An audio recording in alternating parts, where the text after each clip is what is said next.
father is a spiritual builder of his home. Unsa ang amahan? Ang amahan usa ka spiritual builder diya siyang panimalay, nga siya ang nagapalig-on sa espirituhanong bahin diya sa iyang pamilya.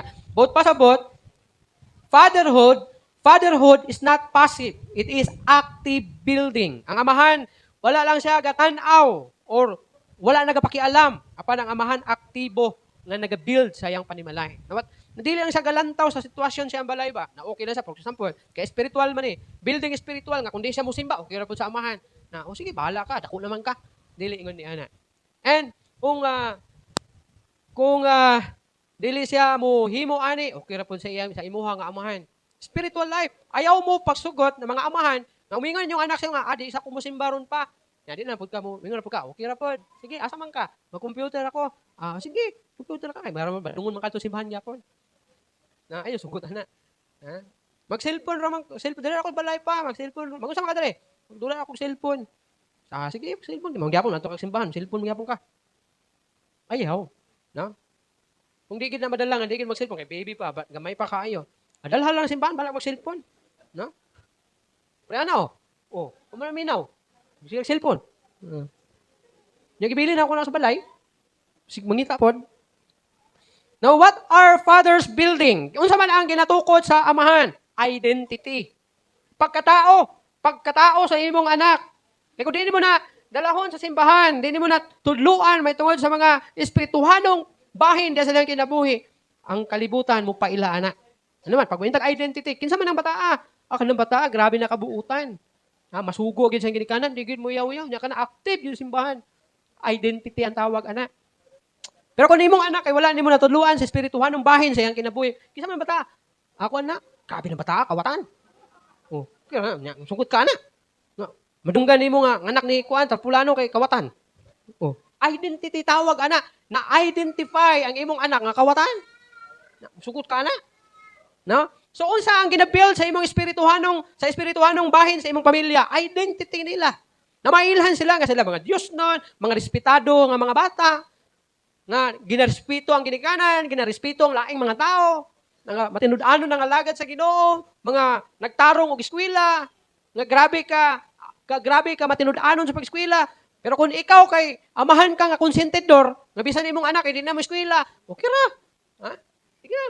Di ka mo eskwela, dili pa kay lagot mang maestra pa, di ka balo matudlo. Ingon pa papa, ikaw, undang na lang, sunod na lang eskwela. Kung ikaw na matudlo. Mo na pagkahuman tudluan sa kalibutan. Di naman may eskwela, kuyog sa barkada, buang ng kinabuhi, pangilhan na imong anak nimo nga, isa man itong bataha to, nga, nanumbag, anak to ni Kwan. Panganlan ka, anak na ito mo nanumbag dito. Ayaw sugot anak, mao na identity niya. So, depende na nato ang mga kinikanan. What else? Values, pamatasan, okay na iya. Sugot ka, imong anak nimo ay batasan. Bisan pagrespeto sa imo, di nakabalo mo respeto. Naay mga anak na mangulatag amahan. Makapasakit og gusto kita ng mga amahan o sa mga inahan. Mas sakit sa atong part kung ang atong anak kay sultihan ta og di maayo. Ano man? Salaon po na nato kung masultihan ta tungod kay wala man nato sila tudluig maayo pamatasan. Maayo kinaiya. Natoy nadungog nakita nako gyapon sa Facebook. Gipost po to siya. Nag-away ang anak og ang iyang mama. Grabe og mga below the belt na mga words na about na sa pagpangapit sa iyang mama. Ginbatikos yung maayo niya. Iya kong anak ibatikos pud niya. Tanan na lang. Nya nay nag-video nganong pud siguro to siya kay gusto siguro to siyang ma-viral po siguro. No? Wala matudluan og maayong pamatasan. Ang importante nga atong mga anak nato matudluan sila maayong pamatasan kinaiya o kita mismo ang ginikanan magpakita ana og mutudlo ngadto kanila. Faith foundation. Ang ilang pagtuo mo lig-on. Nga kung moabot ang panahon na mubiya ka sa kalibutan, matigok ka, sila nagpabilin og mupadayon nga mag-alagad sa Ginoo, dili kay ini kamatay nimo, mamatay ko ilang pagtuo sa Ginoo. Mas maayo to nga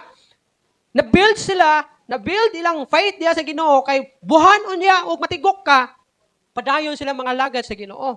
Kay basin unya og kung mamatay sila o mamatay ka, unya sila nibalik na sa kalibutan. Kaya ano man, pasag pinasagdahan raman nimo. Wa man gid mo mapalig-on ang ilang faith diya sa Ginoo. What else? Emotional security. Karon na mga panahon na, ang mga bata karon, grabe ka, vulnerable. Mayaw-yawan lang kay maghikog na. Tanaw ka ng mga balita, bitaw?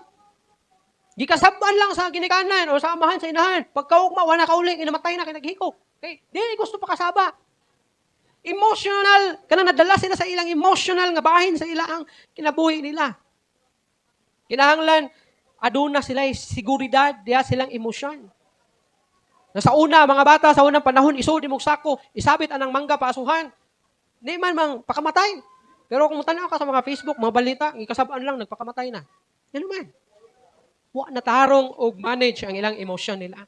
Dapat, imuhag yun, natabangan sila na adunay seguridad ang ilang emosyon. Iman ikini. A house built without foundation may look good. Masa daw? Ang balay daw nga gitukod nga walay pundasyon, pwede daw nga nindot siyang tan-awon. Kita mo anang mga balay anang sa mga housing. Na mga housing ba? Ikumpara ni mo ng balay anang housing o kanang ikaw gid mo nagbangag na yuta. Ang uban man gud ana, hinihimo na daan. Kanang pader ba gihimo na daan. Napakaw ipatindog na lang na para mahimong usa ka kwadrado ang ilang balay. Ya atupan na. Ang uban po sa unang nga balay, labi na akong kahoy. Kahoy imong haligi. Abot testing ba mo ani?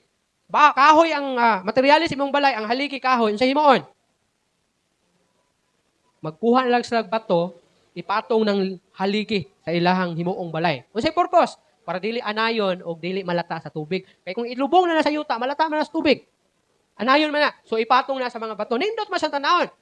Pero na mga balay ana, ngayon ana, pag abot sa bagyo, ibalhin og laing lugar. Kaya nga naman, wala man gilubong sa yuta. Kay gilikayan ang anay o ang tubig. Pero wa gyud maghunahuna nga dunay bagyo. Nga inig kusog sa bagyo, pag ikaw sa balay, asahon imong balay, balhin sa pangpang. Okay, bali, kulob. No? It looks good, pero the problem is, when the storms come, it collapses. So, kung ang ilahang kinabuhi nila, wala ni mo na build diya silang faith nila diya sa Ginoo. Kung sa may tabo, pag abot sa mga pagsulay, malukat, matumba. Kung ang imong anak nimo kay dili inana kay strong ilang faith sa Ginoo, wala gid sila na build spiritually mo na kung gingon. Makasabaan lang nimo. Magunahuna anak pakamatay. Ha? Mo na nga tudluy gid taon imong mga anak. Biblical example, ingon Padre Joshua 24:15, as for me and my house, we will serve the Lord. Unsa ingon ni Joshua? Kay alang kanako sa akong pamilya mag-alagad sa Ginoo. Joshua did not force Israel, but he declared leadership in his home. Ano naman? Mustaon niya pagkahibalo sa pagdumala sa nasod sa Israel, kung siya mismo di kabalo mo dumala sa iyang panimalay. Kung di ka kabalo mo dumala sa imong panimalay, ayaw na pag-expect na kaya nimo i-lead ang Israel or ang nation or ang organization. Di mo na kaya i-lead because wala ka ka-lead sa imong pamilya. Kung pastor ka, usaon nimo pag-lead sa ministry, pagpangulo sa ministry, nga kini siya maatniman nimo, nga wala ni ka-lead sa imong panimalay. Mga daghan ng mga pastor, ang bungkag ang pamilya, usay bungkag po ang church po. Yan naman. Di man niya ganit niya matarong og lead, manang di po niya matarong og lead. Manang uban, pag ma-broken ang ilang family, maundang na sila sa pagpamastor. Kaya nakita nila nga inana man ang naitabo sa iyang family niya. No? Joshua, yung pa the prayer at home, not only at church. So sa mga father, kinahanglan ang magmainampuon diha sa balay o di lang diha sa simbahan. Speak blessing, not curses. Kung sa daw, instead naman mamalikas ka or manunglo ka sa imuhang anak nimo, but speak blessing to them. Pero pasabot ani ba? Kung imong anak nimo kay mubo og grado diha sa eskwelahan, ayaw ingna nga bugua pod nimo ay. Ha? Pwede naman ka moingon nga dong ampo taon dong para mo taas imong grado. Matay bugua gid undang lang bugua man kay ikaw eh. Ha?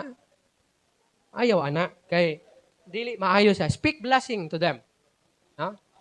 Kung hinay gid sila pangutok, ay lang ina nga bugua gid paningkamot. Ningkamot gyud kay ha? Lisod kayo.